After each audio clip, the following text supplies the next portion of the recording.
जय हिंद। कैसे हैं आप सब? आप सबका अपने चैनल स्टडी विद जीपीएम में स्वागत है। तो फटाफट वीडियो को लाइक कर दीजिएगा, शेयर कर दीजिएगा। और हम आपको चल रहे हैं पढ़ाने जैव प्रक्रम का ये लेक्चर नंबर 4।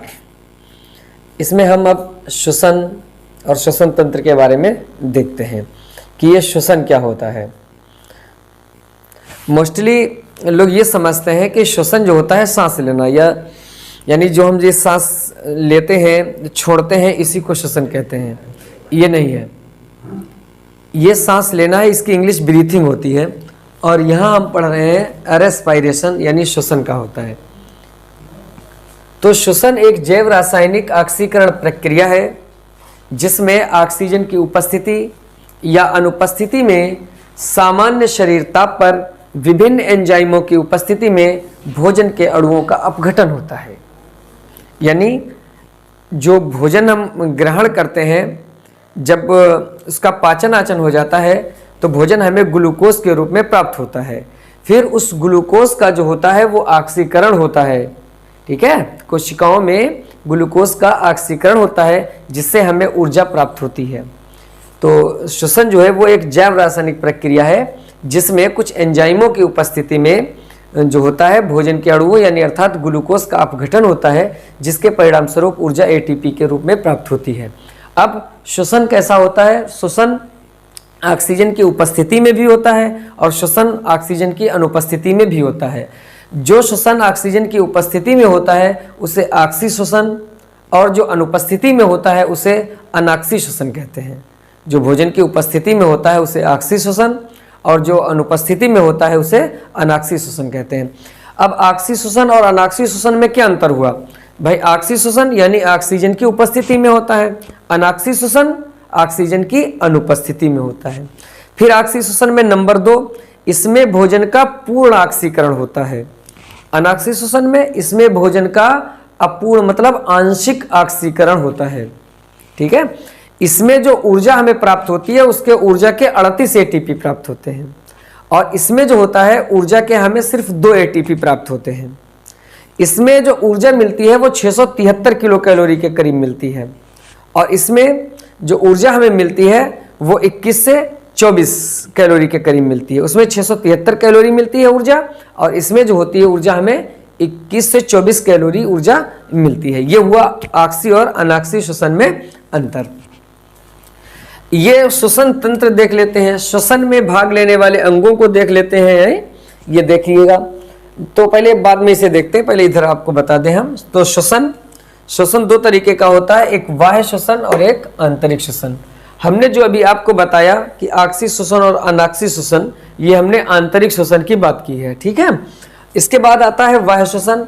बाह्य श्वसन में 3 क्रिया, एक श्वासोच्छ्वास होता है, गैसों का विनिमय होता है, गैसों का परिवहन होता है।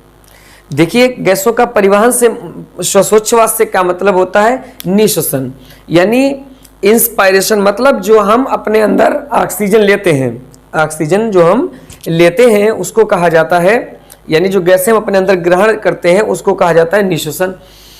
ये निश्वसन। और जब उसे हम छोड़ते हैं उसको कहा जाता है उच्छ्वास। उसे क्या कहा जाता है? उच्छ्वास। दूसरा है गैसों का विनिमय। गैसों का कैसे विनिमय होता है? देखिए, जब हम मतलब सांस लेते हैं तो ऐसा नहीं है कि हम सिर्फ ऑक्सीजन ही लेते हैं। जब हम सांस लेते हैं तो जैसे वायुमंडल में आपको मालूम होगा सबसे ज़्यादा नाइट्रोजन होती है, नंबर 2 पर ऑक्सीजन होती है, नंबर 3 पर मतलब आर्गन होती है, और नंबर 4 पर कार्बन डाइऑक्साइड होती है। ये गैसें मतलब पाई जाती हैं। जैसे नाइट्रोजन है लगभग 78% के करीब पाई जाती है, जो ऑक्सीजन है वो 21% के करीब पाई जाती है, आर्गन जो है वो 0.9% के करीब पाई जाती है। ठीक है, ऐसे ही कार्बन डाइऑक्साइड है 0.03% के करीब पाई जाती है। मतलब जो नाइट्रोजन है वो पाई जाती है करीब करीब 78%, और जो ऑक्सीजन पाई जाती है वो 21%, और जो आर्गन है वो पाई जाती है 0.9%, और जो CO2 कार्बन डाइऑक्साइड है वो पाई जाती है 0.03%। ये जाती है। ये जब हम सांस लेते हैं तो ये अंदर जाती है, इतनी गैसें जाती हैं। जब बाहर निकलती है तो ये 78% निकलती, मतलब अंदर इसका नाइट्रोजन का हमारे शरीर के अंदर कोई भी काम नहीं है, और ये जितनी जाती है उतनी ही बाहर निकल जाती है। ऑक्सीजन जाती तो 21% है और निकलती जो है वो 17% है। निकलती कितनी है? 17% निकलती है, 4% का अंदर यूज हो जाता है। आर्गन जितनी जाती है उतनी ही निकलती है, इसका भी कोई अंदर उपयोग नहीं होता है। कार्बन डाइऑक्साइड जाती तो है 0.03% और निकलती है वो 4% निकलती है। ठीक है, तो ये और ज़्यादा अंदर जो होता है भाई, जो ये श्वसन होता है जो अंदर, तो ऊर्जा बनती है और प्लस कार्बन डाइऑक्साइड भी बनती है। ऑक्सी श्वसन में कार्बन डाइऑक्साइड और जल बनता है, ऊर्जा बनती है, और अनाक्सी श्वसन में कार्बन डाइऑक्साइड बनता है और एथिल अल्कोहल बनता है। ठीक है, तो ये बात रही। तो ये नाइट्रोजन जो जाती है 78%, ऑक्सीजन 21%, आर्गन 0.9% और कार्बन डाइऑक्साइड 0.03%, और निकलती जो है नाइट्रोजन जितनी जाती उतनी निकल जाती। ये 17% निकलती, ये 0.9% निकलती और ये 4% निकलती है। ठीक है, तो ये गैसों का विनिमय, गैसों का परिवहन, यही गैसों मतलब ऑक्सीजन का जाना, कार्बन डाइऑक्साइड का निकलना, ये गैसों का परिवहन कहलाता है। गैसों का विनिमय ये हो गया। निश्वसन, हम सांस जो खींचते हैं उसको निश्वसन, जो सांस छोड़ते हैं उसको कहा जाता है उच्छ्वास। ठीक है, अब हम इसको श्वसन तंत्र को समझते हैं। देखिएगा, मतलब श्वसन में भाग लेने वाले अंगों के समूह को श्वसन तंत्र कहते हैं। श्वसन में भाग लेने वाले अंगों के समूह को श्वसन तंत्र कहते हैं। अब इस श्वसन तंत्र में कौन कौन से अंग आते हैं? सबसे पहले तो हमारी नाक आती है। भाई नाक है कि नहीं? नासा मार्ग आता है, यह श्वास नाल आता है, श्वसनी आती हैं, श्वसनिकाएं आती हैं, ये दो होती हैं। ठीक है, और जो अगर श्वसन तंत्र का मुख्य अंग पूछा जाए, श्वसन तंत्र का आपसे मुख्य अंग पूछा जाए, तो जो मुख्य अंग होगा वो होगा फेफड़े। फेफड़े जो होते हैं वो श्वसन अंग के मुख्य अंग होते हैं। यही फेफड़े ही ऑक्सीजन को अंदर लेते हैं, ऑक्सीजन को लेकर के हमारे ब्लड को देते हैं, ब्लड सीधे पहुंचाता है ऑक्सीजन को कोशिकाओं में, कोशिकाओं में ऑक्सीकरण होता है, ऑक्सीकरण से ऊर्जा बनती है, कार्बन डाइऑक्साइड बनती है, वो कार्बन डाइऑक्साइड को खून लाता है, खून ला करके देता है फेफड़े को, फेफड़े उसे बाहर निकालते हैं। ये प्रक्रिया होती है। ठीक है, ये मुख्य अंग जो हो गए वो फेफड़े हो गए।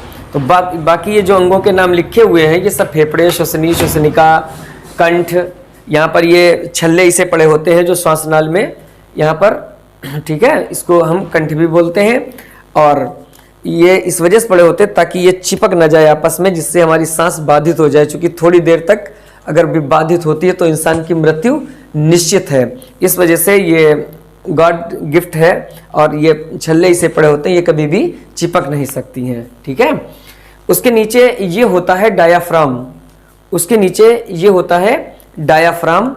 ये डायाफ्राम क्या होता है? ये फेफड़े, जब हम सांस अंदर की ओर खींचते हैं तो ये फेफड़े हल्का सा नीचे आ जाते हैं।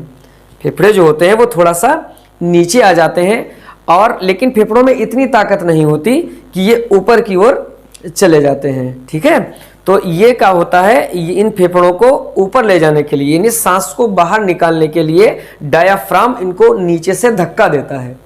डायाफ्राम जो होता है इन्हें नीचे से धक्का देता है फेफड़ों को, जिससे ये ऊपर थोड़ा चले जाते हैं और जो सांस मतलब हमारी निकल जाती है बाहर। कभी कभी आपने देखा होगा कि कोई एक्सीडेंट वगैरह होता है और कोई चोट वोट कुछ भी नहीं लगी होती है, मतलब व्यक्ति के बिल्कुल भी कोई भी चोट नहीं लगी है और उस इंसान की मृत्यु हो जाती है, तो पता ये चलता है उसका क्या हो गया था कि डायाफ्राम जो था वो टूट गया होगा, अंदर से डायाफ्राम टूट गया होगा। तो सांस गई और सांस बाहर आ ही नहीं पाई, क्योंकि फेफड़ों को अंदर से धक्का देने वाला कौन, तो कौन देता है? डायाफ्राम देता है। अगर डायाफ्राम क्षतिग्रस्त हो गया और फेफड़ों को नीचे से कोई भी धक्का देने वाला नहीं रहा तो फिर क्या हो जाता है? मनुष्य की मृत्यु हो जाती है। ठीक है, तो वीडियो आपको कैसा लगा ज़रूर बताइएगा। और आप लोग ना कमेंट करते हो ज़्यादा, ना वीडियो पूरे देखते हो। हमारे बनाने से फिर फ़ायदा क्या है? यदि आप वीडियो देखोगे नहीं, उसे लाइक नहीं करोगे, कमेंट नहीं करोगे, तो फिर हम वीडियो बनाने से हमारे फ़ायदा क्या है बताओ? ना शेयर करते हो, समझे कि नहीं? तो सब्सक्राइबर बढ़वाइए आप लोग, जल्दी से जल्दी हमारे सब्सक्राइबर ज़्यादा से ज़्यादा हो जाएं। फिर आप वीडियो की भी क्वालिटी देखिएगा, हम नए नए कोई कैमरा बढ़िया लें, समझ गए कि नहीं? तो सब आप भी हर चीज़ ना कहलवाया करो, बार बार कहते भी अच्छा नहीं लगता है। ठीक है, तो मिलते हैं फिर नेक्स्ट वीडियो में। Thank you.